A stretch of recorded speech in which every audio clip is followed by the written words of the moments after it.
Hello and welcome to this video on unemployment. Unemployment might sound quite straightforward, but it can be a bit tricky. For example, this chap here, would we say that he's unemployed for 364 days a year? As economists, we need to be accurate when we're talking about unemployment. And that's what we're going to look at in this video. What is meant by unemployment and a few key terms, what's going on in terms of the UK's employment levels, and lastly, the benefits and costs and types of unemployment. Let's start off with what we mean, our definitions of unemployment from an economist's perspective. Unemployment is when potential workers are without jobs. And potential workers are those of working age between 16 and 64 and able to work. And this group of people we call the labour force.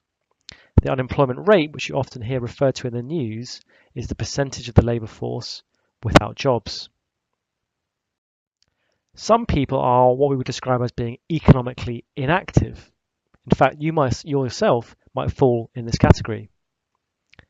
Those aged between 60 and 64 who are not available for work or not looking for work. So this would include full-time students, homemakers, sick, disabled, people who've taken early retirement, or people who are discouraged, they're not actively looking for work. So you might ask yourself, if you're a student watching this, would you say that you're unemployed? Probably not. Would you say that you're employed? Maybe not if you don't have a job. So we would class you as economically inactive, not unemployed. And this can be quite a large proportion of people. In fact, certain newspapers try and quantify this and come up with various estimates for how many people this actually is in the UK. Okay, so let's break down how we get to unemployment figures in the UK. Right, step one, let's take the population, everyone in the UK as a whole. Now let's remove people who are retired pensioners, so over 65 and retired, and children under 16. What we're left with is the working age population, people aged 16 to 64. Okay, now if we remove the people who are economically inactive, so all the students, the people who've taken early retirement, the long-term sick, we're left with the labour force. Now if we remove those people who are economically active and have jobs, we are left with the unemployed. So you can see there's a trickle-down effect here, which we narrow it down to get from the population to the working age population to the labour force and then to the number of people unemployed. A final key term here is underemployment. And that occurs when someone who is currently in employment but would like to work longer hours. It's become particularly relevant since the recession in 2008, and the number of people in this category increased by 47% between 2008 and 2012.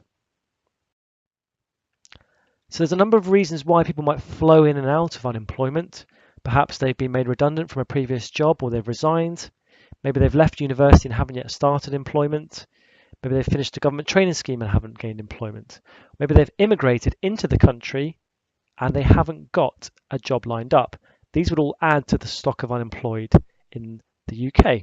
But there might be reasons why people flow out of unemployment if they retire, or they retire early, or they go back into full-time education, or they leave the country, or they join a training scheme, or if they're discouraged and become economically inactive. These would all be reasons why the stock of unemployment would go down.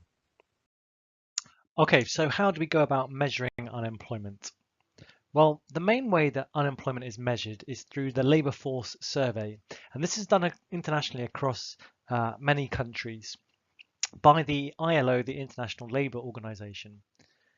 And what they do is they carry out surveys. They survey approximately 60,000 households by phone and using other surveys as well, and they ask people the key question, within that household, have people been looking for work in the past 4 weeks, and are they ready to start work within the next 2 weeks?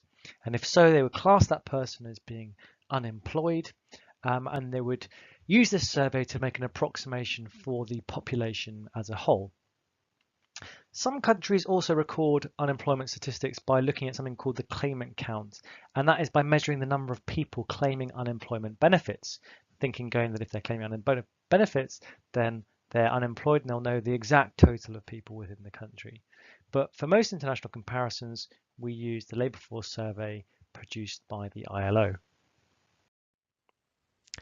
So when we look at the unemployment rates using the claimant count and the Labour Force Survey, what we see is typically the claimant count rate is lower than the labour force survey rate. Okay, so we've looked at what is meant by unemployment. Now let's look at some trends in the UK. Start off with the employment rate. So the employment rate is measured as the percentage of the population of working age in full or part-time work. And we can see it's around 74%, with a dip around 2008, 2009, 10, where we had the recession, and it has recovered since then and is now higher than it was previously. In this chart, we can see the unemployment rate as measured by the labour force survey. And generally speaking, we can see over quite a long time period here from the 80s, it was higher. It's generally speaking fallen since throughout the 90s and noughties, quite a long period of falling unemployment. We can see a spike again when the recession happened. It plateaued for a while, and currently employment is on a general downward trend. One of the reasons behind this might be the rise in part-time employment. You can see this blue dotted line shows part-time employees as a percentage of total employment, and generally speaking, since the early 90s, that has been rising over time. One other useful trend to look at is the level of youth unemployment. The youth unemployment rate in the UK is quite high in comparison to how it's been in the previously, and is particularly significant. 15%, 19% compares quite highly to the overall unemployment rate of about 5%. Indeed, some countries have very high unemployment rates. Greece, Spain, Cyprus, Croatia all have high unemployment rates that far exceed the UK. Greek data in a bit more detail, we start to see some interesting trends, particularly when we look at unemployment rate by age. And what we can see is that actually the youngest people, so those under 24 who are willing and able to work, have the highest rates of unemployment. So nearly 65% at this point in time in 2013 of Greeks under 24 who are willing and able and legally entitled to work but couldn't find a job was more than half. By the time we get to the older end of the scale, those over 55 who are willing and able to work, we can see actually the unemployment rate is a lot lower, 16%.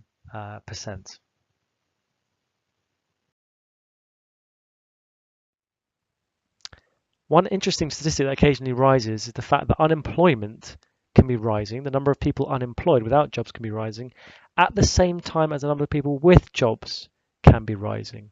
So you might want to pause the video for a second and think, well, how can this be? How can there be more people with jobs and also more people without jobs at the same time? Well, one answer might be immigration. So while there may be more redundancies and unemployment rises, there are actually more people entering the country and taking up work, so there may be more people in work as well. Okay, benefits, costs, and types of unemployment. So the costs of unemployment. What are the costs to the economy, to the individual of being unemployed? Well, the cost to the economy might be lost output. Whilst they're unemployed, they're not producing any goods and services, we might see an impact in GDP. It also worsens the government's finances when you become unemployed. If you then claim benefits, that is a payment the government has to make. Also, if you don't have a job, you're not going to be paying things like income tax, which lessens the amount of money the government receives. So if the government pays more and receives less, they're going to have what we call a deficit. There's been lots of statistics and studies that have shown there's a link between unemployment and worsening health, including mental health. And indeed, this may result in increased crime levels, although this trend doesn't seem to be as significant these days. Finally, a cost of unemployment is a loss of income and therefore a loss of living standards to the individual. Long-term persistent unemployment may lead to social unrest, a loss of skills. The longer a person is out of work, the more likely is they'll lose the skills that they had previously acquired. The social effects tend to find their way onto the poorest workers within society, and most economists would argue that long-term unemployment is the most severe. Just being unemployed for a few weeks between jobs is not as significant. Are there any benefits of unemployment? Well, potentially a chance to update skills, maybe go back and do some training or some courses. If there's lots of unemployed people, firms can then hire them and so could expand quicker. Having lots of unemployed people in the economy may help keep wages down for businesses, keeping their products competitive. And overall, there may be lower inflation in the economy as demand is suppressed and costs to businesses are lower. Okay, now let's move on to types of employment. There are 6 types of employment that we need to be aware of. The first type of unemployment is frictional unemployment. And that is unemployment caused by workers being between jobs. So you finish your job, you've got another job starting in 2 weeks. Now for that 2-week period, you are technically unemployed, but actually, is this a problem? A lot of people would argue it's not a significant or serious type of unemployment. But it is a reason why you'll always have some unemployment, frictional unemployment. Potentially more serious is structural unemployment. And that's where an industry declines and leaves behind a group of workers with the wrong skills. For example, think of shipbuilding in the UK. Various areas of the UK used to have strong shipbuilding industries, but when the shipbuilding industry moved business abroad to other countries, those workers were left behind with shipbuilding skills, but they weren't actually appropriate for them to pick up new work. Those people we would describe as being structurally unemployed. That can be quite significant, and we would often argue there's a strong emphasis on governments in that situation to retrain those people who've been left behind. Okay, 2 more. Cyclical and demand efficient. That unemployment comes about because there is low demand in the economy.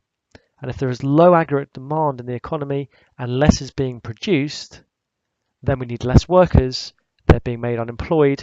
We would call that cyclical or demand efficient unemployment. Classical unemployment is where people are unemployed because the wage rate is above a wage rate that would clear that market. So for example, if the wage rate was currently $7.25, both workers might have a job. But if, let's say, they joined a trade union or a law was passed that meant that the wage rate had to be $10.10 an hour, then actually this one might be fired and this one might be maintained. Now the cause of this person here's unemployment has been the wage pressure, because wages are deliberately maintained above what we might describe as being an equilibrium level. We call that classical unemployment. Okay, 5th and 6th, seasonal unemployment. That is when workers are unemployed at certain times of the year, such as building workers or agricultural workers in winter, or maybe someone who works as a lifeguard in the summer might find they're out of work in the winter. That would be seasonal unemployment. And the final type of unemployment is regional unemployment. And that is where unemployment is concentrated in certain areas, often due to a lack of factor mobility, particularly labour. And what we mean by this is it's hard for people to move around. So for example, there may be a job going in the southeast in London, but you work in the northeast, but you can't move there to take up that job. So you stay in the northeast and unemployed. And why might that be the case? Well, it might be you can't afford a house in London because it's so expensive. So you have to stay in the northeast. There is no job for you there, and so you're unemployed. So regional unemployment is where unemployment is concentrated in certain areas because people find it difficult to move around for whatever reason it might be. Here are some key terms to check that we've got down. So these are useful key terms to have on this topic. And we've looked at what is meant by unemployment, the UK's employment levels, benefit costs and types of unemployment in this video. That's it. Thank you very much.